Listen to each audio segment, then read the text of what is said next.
Ketahuilah, hari-hari ini dalam dunia penuh dengan tekanan, dunia sedang mencari orang-orang yang menjadi peacemaker, pembawa damai, penyelesai konflik. Dengan demikian maka Tuhan akan bayar Anda mahal. Maka orang akan bayar Anda dengan mahal. Maka orang akan mengangkat nilai hidup saudara. Maka orang akan respect sama saudara kalau saudara selalu menjadi penyelesai masalah.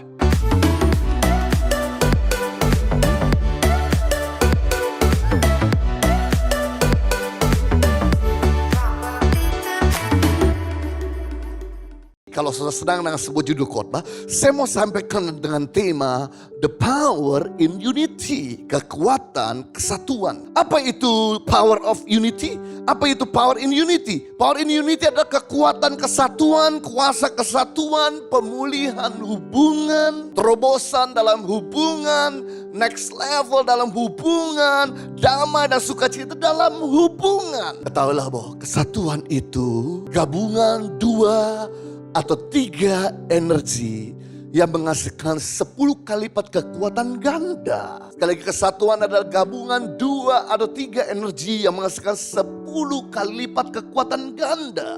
Makanya Tuhan berkata dalam firman-Nya, satu di antara kamu bisa mengalahkan beribu-ribu, tapi dua di antara kamu mengalahkan 10.000. Wow, berarti ada 10 kali kekuatan ganda ketika kita bergandengan suami istri, orang tua dan anak, pemimpin dengan bawahan, 10 kali lipat ganda. Makanya kenapa tali tambang selalu bergandengan dengan 3 tali yang lain? Karena tali tambang begitu dia sendiri-sendiri sanggup mengangkat 100 kilo beban. Tapi kalau digabung 2 tali tambang, begitu digabungkan mampu mengangkat 1000 kilogram beban. Begitu 3 tali tambang digabungkan mampu mengangkat 10.000 kilogram beban. Jadi saudara gak usah khawatir dengan tekanan, dengan beban yang kau sedang pikul. Selama kau mikul bersama-sama suami dan istri, beban seberat apapun tidak akan pernah menindasmu. Apalagi kalau Tuhan bersama dengan kau, maka segala tekanan dan bebanmu akan Tuhan pikul bersama-sama dengan kita. Matius pasal yang ke-11 ayat 28, bahwa kuk yang kupasang, sebab beban yang kuizinkan itu ringan dan enak. Jadi nikmatilah dengan beban-beban yang kita saat ini sedang pikul. Karena Tuhan tidak mengizinkan kita memikul sendirian. Tuhan memikul bersama dengan kau. Dan ketika kita pikul bersama suami istri, anak dan orang tua, akan menjadi sangat firman Tuhan dalam Mazmur 133 ayat 1. Nyanyian ziarah Daud. Sungguh alangkah baiknya dan indahnya apabila saudara-saudara diam bersama dengan rukun.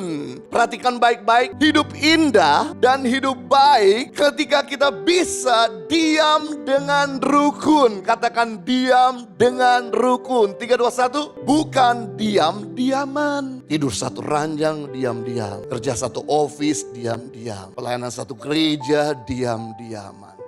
Tinggal satu keluarga, diam-diam. Makanya ndak indah, ndak baik.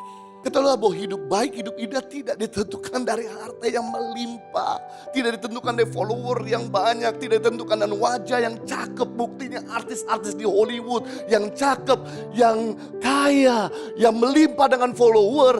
Hidup mereka, usia pernikahan mereka cuma sebatas 6 bulan. Menikah 6 bulan bercerai, menikah 6 bulan lagi bercerai, menikah 6 bulan lagi bercerai. Buktinya Brad Pitt, kurang ganteng apa Brad Pitt? Kalau saudara atau Brad Pitt, wajahnya agak mirip-mirip dengan orang yang sedang bicara depan saudara. Dia menikah dengan Jennifer Aniston 12 tahun.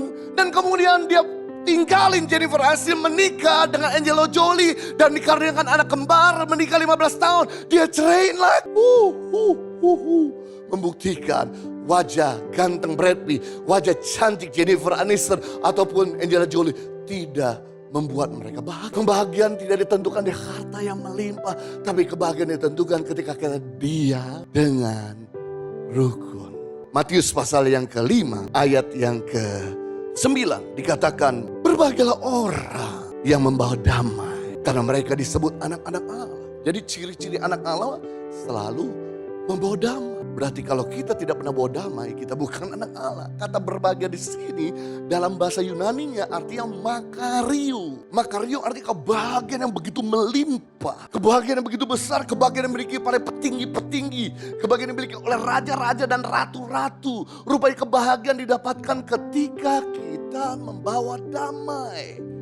Bukan menjadi troublemaker. Bedanya peacemaker sama troublemaker. Troublemaker selalu membuat masalah kecil jadi besar. Masalah besar jadi kompleks. Sedangkan peacemaker selalu membuat masalah besar jadi simple. Masalah simple jadi tuntas. Perhatikan, apakah selama ini sudah jadi istri yang membawa damai atau menjadi trouble? Perhatikan, selama ini sudah menjadi anak yang membawa damai atau menjadi troublemaker. Selama ini sudah jadi orang tua, jadi suami yang bawa damai atau menjadi troublemaker. Sudah tahu bahwa orang dibayar mahal bukan karena orang itu pinter menemukan masalah. Orang dibayar mahal karena orang itu pinter menyelesaikan masalah. Kenapa kita perlu datang ke dokter, Bapak Ibu Saudara? Karena dokter pinter menyelesaikan masalah sakit penyakit kita. Bukan cuma pinter mendiagnosa penyakit kita, bukan cuma pinter menemukan masalah kita, tapi pinter menyelesaikan penyakit kita. Seandainya dokter itu nggak bisa menyelesaikan penyakit kita, maka kita nggak sungkan-sungkan cari dokter lebih pinter, cari dokter lebih mahal, cari dokter di luar negeri. Sekalipun kita harus bayar double, 2 kali lipat, lebih mahal, kita akan rela mengeluarkannya karena dia mampu menyelesaikan masalah penyakit kita. Ketahuilah, hari-hari ini dalam dunia yang penuh dengan tekanan, dunia sedang mencari orang-orang yang menjadi peacemaker, pembawa damai, penyelesai konflik. Dengan demikian maka Tuhan akan bayar Anda mahal.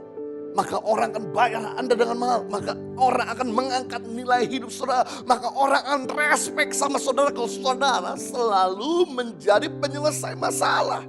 Impact Community Indonesia telah mengadakan 3 kali ibadah setiap hari Minggu.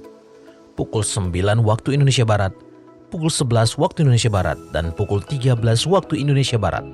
Di MOI, Mall of Indonesia Kelapa Gading, lantai P3. Ketiga ibadah disertai ibadah anak dan remaja.